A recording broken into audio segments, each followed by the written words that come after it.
வந்து இந்த lining blouse வந்து நீட்டாக சுருக்கம் இல்லாமல் எப்படி தைக்கிறது அப்படிங்கிறது வந்து உங்களுக்கு வந்து சொல்லித்தரேன். நம்ம ஆல்ரெடி நிறைய வந்து வீடியோ போட்டிருக்கோம். இருந்தாலும் இது வந்து கொஞ்சம் கூட சுருக்கம் இல்லாமல் எப்படி வந்து ஓட்டுறது அப்படிங்கிறத வந்து நான் உங்களுக்கு வந்து இதில் வந்து தச்சு உங்களுக்கு வந்து காமிக்கிறேன்.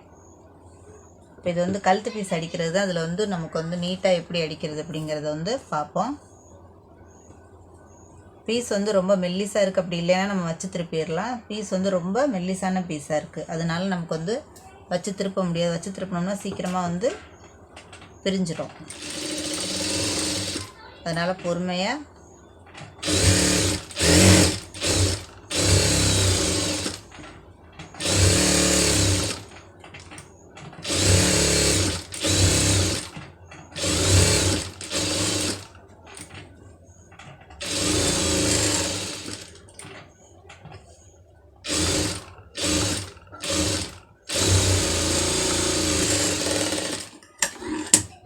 இப்போ நீட்டாக நமக்கு வந்து ஒரு பக்கம் ஓட்டியாச்சு. இப்போ இன்னொரு பக்கம் அதே மாதிரி ஓட்டிடலாம். லைனிங் வந்து எவ்வளோக்கு எவ்வளோ வந்து நீட்டாக நீங்கள் தைக்கிறீங்களோ அதுக்கு தகுந்த மாதிரி ப்ளவுஸ் வந்து ஃபினிஷிங் நமக்கு வந்து நீட்டாக வரும். லைனிங் சுருக்கமாக தைச்சிருந்தோம் அப்படின்னா கண்டிப்பாக வந்து ப்ளவுஸ் வந்து ஃபினிஷிங் நல்லா இருக்காது.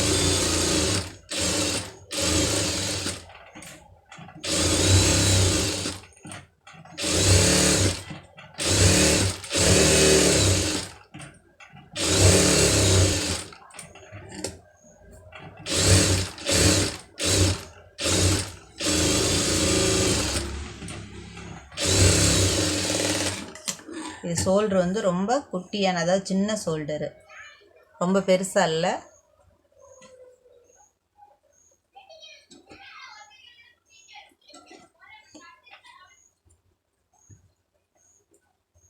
இப்போ ஃபஸ்ட்டு வந்து ஒரு 1/4 இன்ச்சு பிசுறு மடித்து அடிச்சிடலாம். நீட்டாக வந்து அடிச்சிருங்க.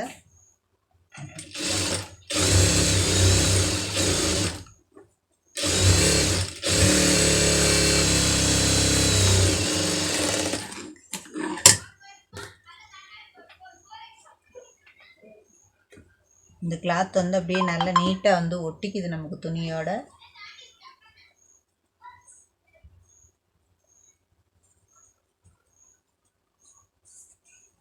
கரெக்டாக இருக்குது. மேலே போட்டுக்கிறோங்க.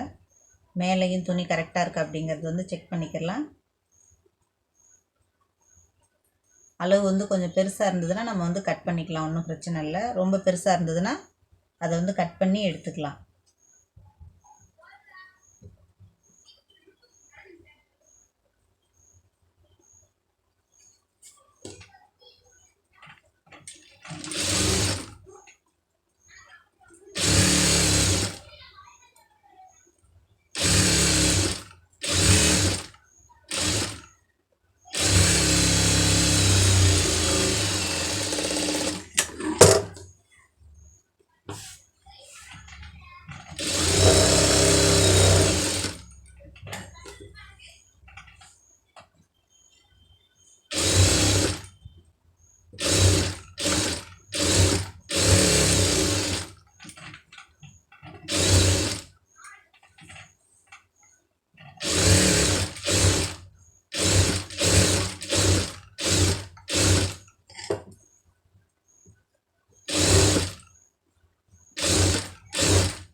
இப்போ நமக்கு வந்து நீட்டாக சுருக்கம் இல்லாமல் லைனிங் ஓட்டியாச்சு. இப்போ நமக்கு வந்து ஸ்லீவ் வந்து தைச்சிருவோம்.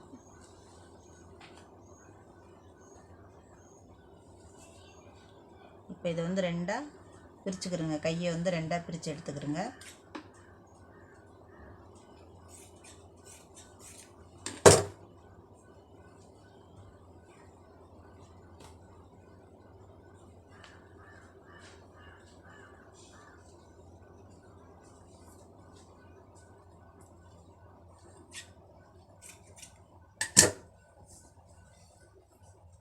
கரெக்டாக அளவு வந்து பார்த்துக்கிறோங்க. மேலேயும் துணி கரெக்டாக இருக்கணும், கீழேயும் துணி வந்து கரெக்டாக இருக்கணும். நான் அந்த அளவுக்கு தான் வந்து கரைச்சி விட்ற மாதிரி இல்லாமல் கட் பண்ணியிருக்கேன்.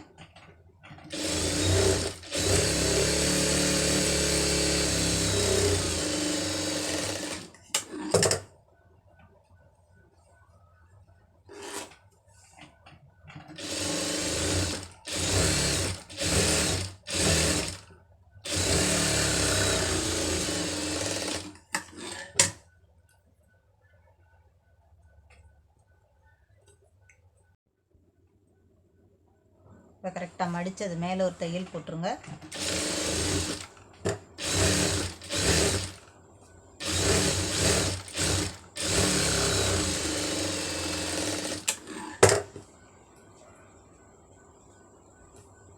கரெக்டாக அளவு வந்து பார்த்துட்டு கரெக்டாக அந்த எட்ஜில் வந்து தையல் போட்டுருங்க. இப்போ இதில் வந்து அந்த பிளெயின் கிளாத் எடுத்து பேட்ச் ஒர்க் மாதிரி வைக்கணும்.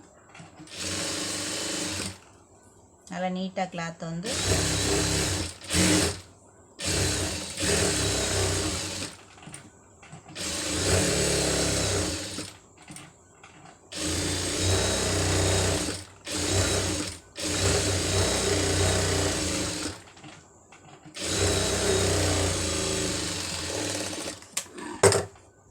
இப்போ இந்த 2 ஸ்லீவும் வந்து நான் தைச்சிட்டேன். ஒரு ஸ்லீவு தைச்சது வந்து வீடியோ வந்து சரியாக விழுகலை, அதனால் 2 வந்து கரெக்டாக ஓட்டியிருக்கேன். இப்போ இதுக்கு வந்து நான் வந்து இந்த பேட்ச் ஒர்க் மாதிரி, அதாவது பிளெயின் கிளாத் வந்து சாரியில் கட் பண்ணி இதில் வந்து அவங்க கேட்டிருக்காங்க, அதை வந்து உங்களுக்கு வச்சு காமிக்கிறேன். இப்போ சாரியில் வந்து இந்த மாதிரி பிளெயின் கிளாத்தை வந்து எடுத்திருக்கேன். அதாவது இது வந்து சாரியில் உள்ள கலரு, அதனால பிளெயினாக எடுத்திருக்கேன். இதை வந்து முதல்ல ஒரு 1/4 இன்ச்சு மடித்து அடிச்சிருங்க.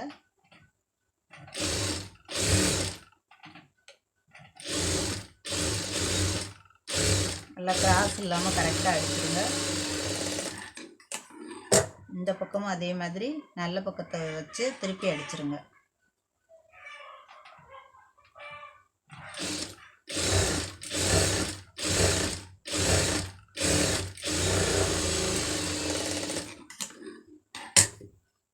இப்போ இதை வந்து ஸ்லீவை வந்து எடுத்துக்கிறோங்க. பைப்பிங் மாதிரி ஃப்ரண்ட்டில் வந்து விட்டுருங்க.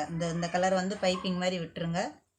இதை கரெக்டாக இந்த மாதிரி அது அளவு வந்து கரெக்டாக வச்சுருங்க. அந்த பைப்பிங் மாதிரி விட்டுட்டு அதுக்கப்புறம் வந்து இப்போ அந்த அடித்த பிசுரை வந்து நீங்கள் வந்து மடிச்சுக்கிறங்க. இந்த மாதிரி இந்த இடத்துல அந்த பிசுரை வந்து கரெக்டாக மடிச்சுக்கிட்டு சின்னதாக வச்சுருங்க. ரொம்ப பெருசாக வேண்டாம், ஓரளவுக்கு நார்மலாக.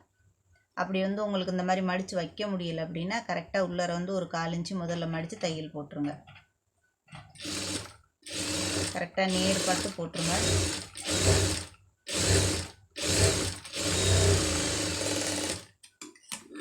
இப்போ இதில் வந்து எப்படி வைக்கிறீங்கன்னா, இந்த பீஸ் வந்து ஒரு 1/4 இன்ச்சு முதல்ல வெளியில் தெரியணும். அதாவது இது வந்து பைப்பிங் மாதிரி நமக்கு வந்து தெரியணும்.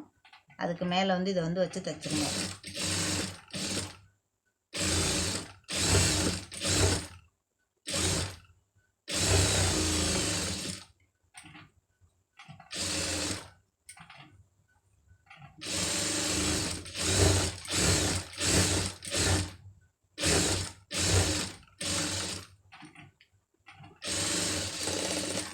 இப்போ உங்களுக்கு பார்த்தா இந்த இது ஒரு பேட்ச் மாதிரி கரெக்டாக கையில் வந்து தெரியுது பாருங்கள் ஸ்லீவில். இப்போ இன்னொரு ஸ்லீவ்லையும் அதே மாதிரி நான் வச்சிடுறேன். இப்போ இதை வந்து ஒரு மடிப்பு வந்து உள்ளர மடிச்சிருங்க. வச்சுட்டு வச்சிங்கன்னா உங்களுக்கு இன்னும் ஈஸியாக இருக்கும்.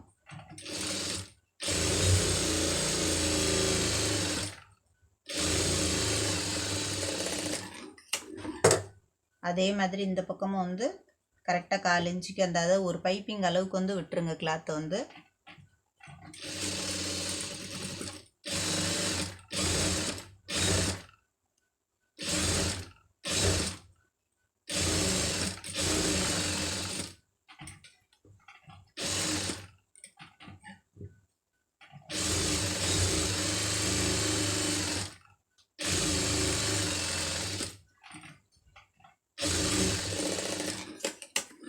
பாருங்கள், நமக்கு வந்து இந்த பைப்பிங் ஃப்ரண்ட்டில் பைப்பிங் அந்த மாதிரி ஊட வந்து இந்த கிளாத் கரெக்டாக இருக்குது. இப்போ இந்த எக்ஸ்ட்ரா உள்ளதை வந்து கட் பண்ணி விட்ருவோம்.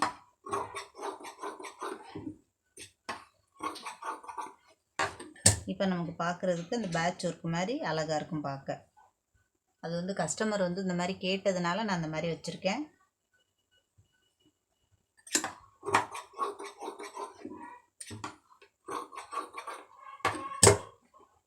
இப்போ 2 ஸ்லீவுக்கும் பார்த்தீங்கன்னா தெரியும் எப்படி இருக்குது அப்படிங்கிறத வந்து கரெக்டாக பாருங்கள் எப்படி வச்சுருக்கேன் அப்படிங்கிறது வந்து.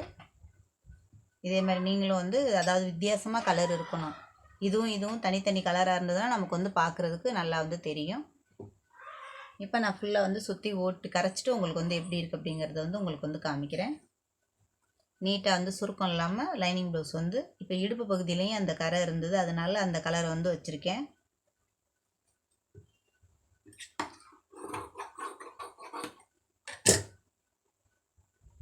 இப்போ sleeve, front piece, back neck எல்லாம் வந்து நீட்டாக வந்து சுருக்கம் இல்லாமல் உங்களுக்கு வந்து இதில் வந்து தச்சு காமிச்சிருக்கேன்.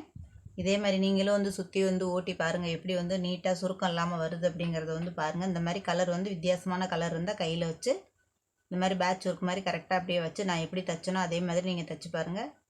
தைச்சு பார்த்துட்டு வீடியோ எப்படி வந்திருக்கு அப்படிங்கிறது வந்து எனக்கு வந்து கமெண்ட்டில் சொல்லுங்கள். வீடியோ பிடிச்சிருந்துச்சுன்னா லைக் பண்ணுங்கள், ஷேர் பண்ணுங்கள், மறந்துடாமல் சப்ஸ்கிரைப் பண்ணுங்கள், சேனலுக்கு சப்போர்ட் பண்ணுங்கள். நெக்ஸ்ட் வீடியோவில் பார்க்கலாம்.